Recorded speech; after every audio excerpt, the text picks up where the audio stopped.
Bonjour à toutes et bonjour à tous, bienvenue sur objectifmoto.com pour un nouvel essai.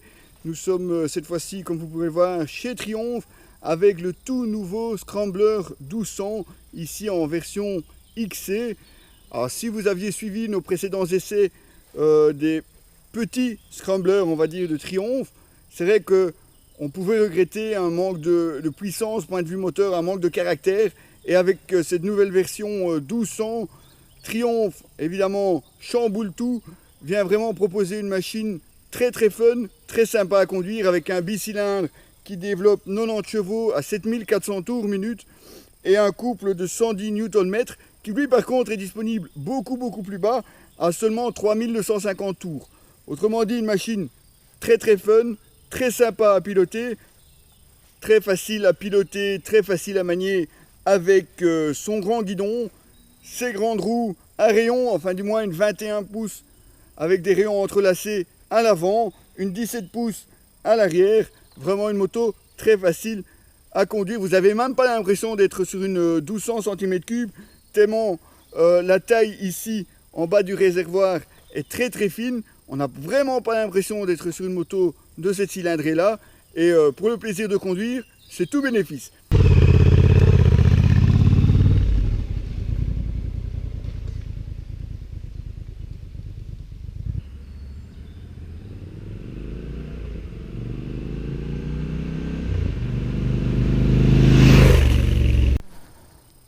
Côté partie cycle, en plus de ces superbes jantes à rayons, on retrouve à l'avant une fourche inversée de 45 mm, entièrement réglable au tête de fourche. Et toujours sur le train avant, on pourra aussi montrer ces superbes freins Brembo avec un étrier monobloc radial Brembo M50. C'est vraiment ce qui se fait de mieux pour le moment, ou presque. Tout ça pour pincer des disques de 320 mm avec ces 4 pistons, largement de quoi freiner les 205 kg de la moto, 205 kg à vide. Mais je vous rassure, ce poids ne se ressent vraiment pas à l'usage. Alors qu'à l'arrière, on retrouve côté suspension 2 amortisseurs signés Öhlins avec un réservoir séparé. Ils ont beau être ici bien cachés d'un côté derrière la valise et de l'autre derrière le double échappement. Ils sont bien entendu eux aussi réglables. Vous avez ici un réglage alors que l'autre se fera au-dessus de la cartouche séparée comme vous pouvez le voir.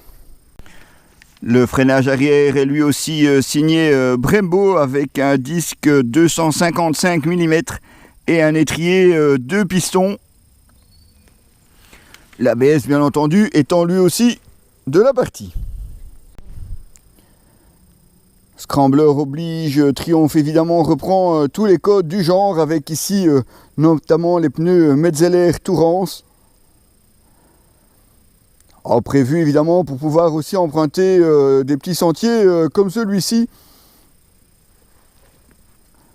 Le petit saut devant lui par contre est en option.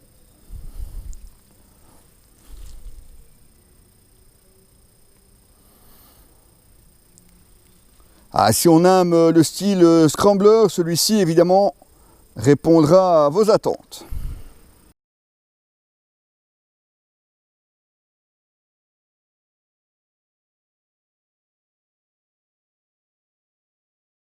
On apprécie aussi que Triumph a su rendre ce Scrambler avec un look vraiment vintage, sans en oublier le côté moderne, mais non plus en faire de trop. Et ça, c'est vraiment bien.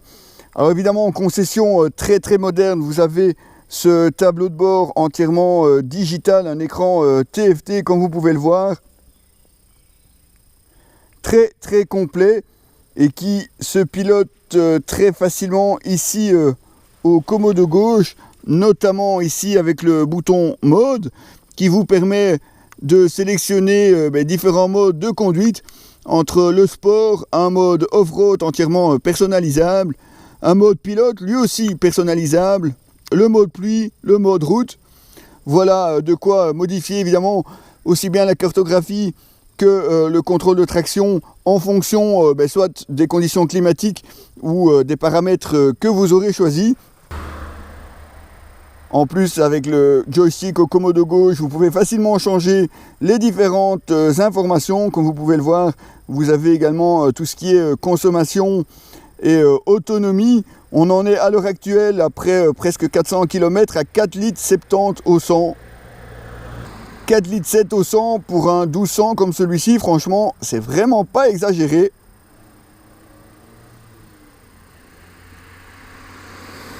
Et vous pouvez vraiment tout paramétrer, le contraste, les modes de conduite comme je vous le disais, mais vous avez même la possibilité de choisir différents types de compteurs, les informations aussi que vous avez, et voici par exemple l'autre modèle de compteur. Voilà, c'est par exemple tout à fait différent avec ici le contour qui prend place sur le côté gauche et la vitesse. C'est un autre mode évidemment, à vous de choisir entre le mode quartz ou chrono. Moi personnellement je lui préfère celui-ci qui est nettement plus visuel avec un contour central. Vraiment une très chouette mise en avant de ce tableau de bord de chez Triumph. Notez au passage, comme je vous parlais, les différents réglages pour la fourche.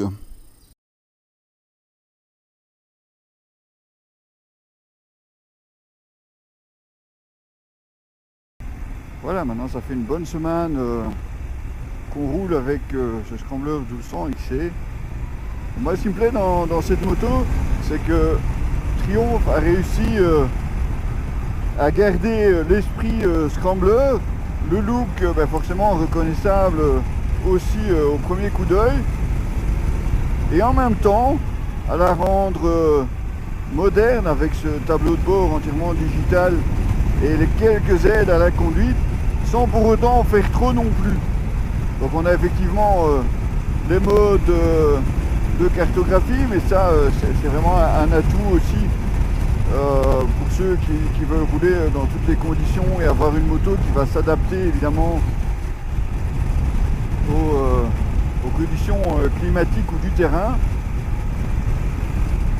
Ça, pourquoi s'en priver? Un freinage, ma foi, assez efficace, bien qu'il aurait pu être un peu plus mordant malgré tout. Mais sinon, une moto, comme je le disais, que je trouve très sympa. Si vous aimez le look Scrambler, vous avez vraiment une moto qui est très polyvalente et qu'on peut emmener aussi bien au quotidien qu'en balade.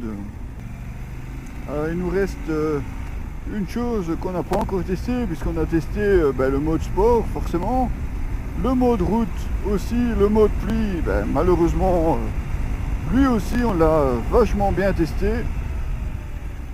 Ce qui nous reste, c'est tout simplement le mode enduro.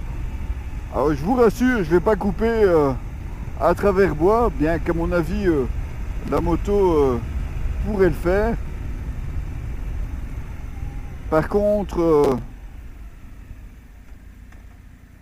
on a une route comme celle-ci qui est vraiment une route, c'est vraiment une route autorisée pour rouler à moto. Donc voilà, donc comme je vous le disais, on a ceci qui est vraiment une route normale, qui n'est pas un sentier au milieu du bois, c'est vraiment une route reconnue comme telle. Et c'est pour moi, je trouve, un endroit idéal pour tester ce genre de machine. Alors évidemment, vous avez toujours les extrêmes qui pourraient, eux,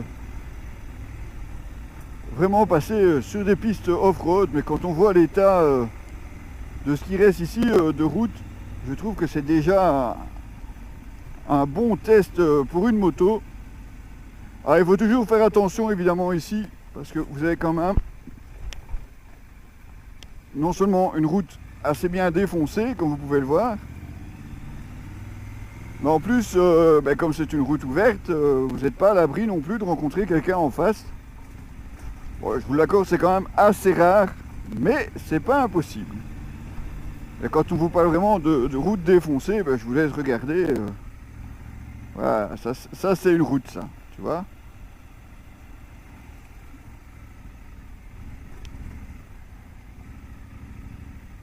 Alors jusque là, ça marche plutôt pas mal, bien que je suis toujours emmerdé pour arriver à vraiment bien doser mon freinage. J'y vais mollo quand même, hein, parce que la moto fait quand même 200 kg. Assez sèche quand même dans les bosses. Donc il faut toujours faire attention de ne pas raccrocher l'arrière trop violemment. Surtout qu'on est quand même encore sur un terrain un peu glissant, parce qu'il y a quand même pas mal plu ces derniers jours. Donc on a des parties sèches et puis des parties qui sont encore très humides. Alors forcément quand on passe de l'une à l'autre, l'adhérence est parfois un petit peu précaire. Puis on est vachement bien secoué quand même, hein. Ça, pour ceux qui aiment bien l'off-road, ou l'enduro on va dire plutôt. Et elle s'en sort pas mal, hein, la Triumph.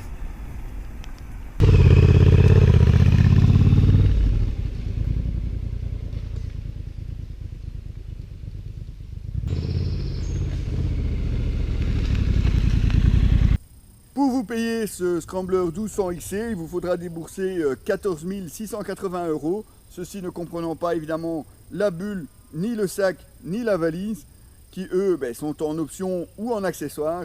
Petite remarque toutefois, si vous comptez acheter le sac ou la valise, faites attention, ils ne sont pas verrouillés à clé sur la moto, ni verrouillables à clé du tout.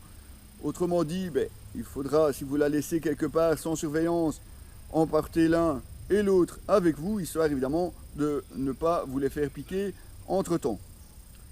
La valise, en tout cas, je peux vous rassurer, elle est bien étanche de ce côté-là, pas de souci. On a essuyé de très grosses pluies avec cette moto et on n'a vraiment aucun souci. Tout est resté étanche. C'est un système roll-off sur le dessus, très facile à utiliser.